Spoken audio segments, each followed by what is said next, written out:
2025 school innovation मॅरेथॉनमध्ये महाराष्ट्रातील माध्यमिक विद्यामंदिर रातवड, तालुका माणगाव, जिल्हा रायगड येथील 7वीच्या डॉक्टर कमला सोहोनी गटातील विद्यार्थिनी मी अमृता, श्रुती, सई, शरण्या, सृष्टी आम्हा सर्वांचा सादर नमस्कार. च्या परिसरातील जंगली निरुपद्रवी प्राणी, सरपटणारे प्राणी, जलचर आणि उभयचर इत्यादी प्राण्यांची संख्या कमी होताना आमच्या लक्षात आली. काही प्राणी तर नामशेष होतील की काय अशी भीती वाटत आहे. यासाठी आमच्या गटात आम्ही चर्चा केली, शिक्षकांचे मार्गदर्शन घेतले. प्रत्येक गावात एक मिनी अभयारण्य तयार करण्याची संकल्पना यातून पुढे आली.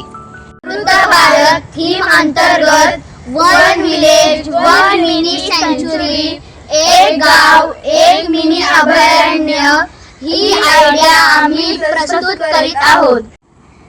यासाठी आम्ही समस्या विधान तयार केले ते असे: गावाच्या परिसरातील निरुपद्रवी जंगली प्राणी, सरपटणारे प्राणी, जलचर, उभयचर इत्यादी प्राण्यांच्या अधिवासाचे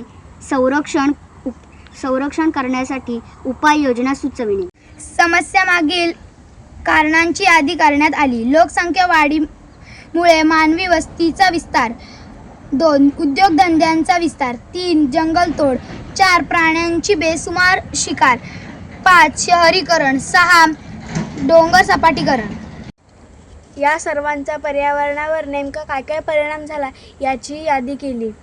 1 नैसर्गिक अधिवास नष्ट होणे, 2 प्राण्यांची प्रजाती नष्ट होणे, 3 जलचर प्राण्यांची संख्या कमी होणे, 4 पर्यावरणाचे असंतुलन होणे.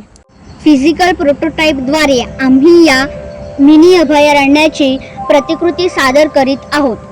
गावाजवळील आरक्षित ठिकाणी विस्तीर्ण जलाशय, शेततळे, पाण्याचे साठे तयार करणे, जाणीवपूर्वक तयार केलेल्या पाण्याच्या साठ्याभोवती संरक्षक तटबंदी कठडे तयार करून प्राण्यांच्या अधिवासाची व्यवस्था करणे, तेथे सभोवताली घनदाट वृक्ष लागवड करणे, झुडपे वाढविणे, मधुमक्षिका पालनास आवश्यक फुलझाडांची लागवड करणे, गवताळ पुरवण विकसित करणे.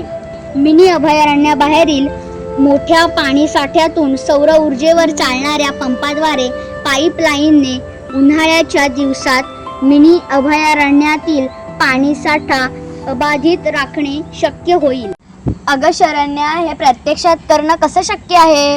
अगं श्रुती, मिनी अभयारण्य उभारण्यासाठी स्थानिक ग्रामपंचायत, लोकप्रतिनिधी व लोकसहभागातून श्रमदान आणि आर्थिक मदतीने हा प्रकल्प राबवणे सहज शक्य आहे.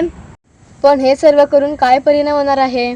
या प्रकल्पाद्वारे जलचर, उभयचर प्राणी, सरपटणारे प्राणी, नैसर्गिक संतुलन राखणारे कीटक यांची संख्या वाढेल. मुंबईतील जिजामाता उद्यान, राणीबाग याप्रमाणे आपले गावही पर्यटनाचे ठिकाण होऊ शकते. भारतातील प्रत्येक गावखेड्यात असे मिनी अभयारण्य उभारले तर आपल्या संपूर्ण भारताचे नंदनवन होईल असा मला विश्वास वाटतो. जय हिंद, जय विकसित भारत.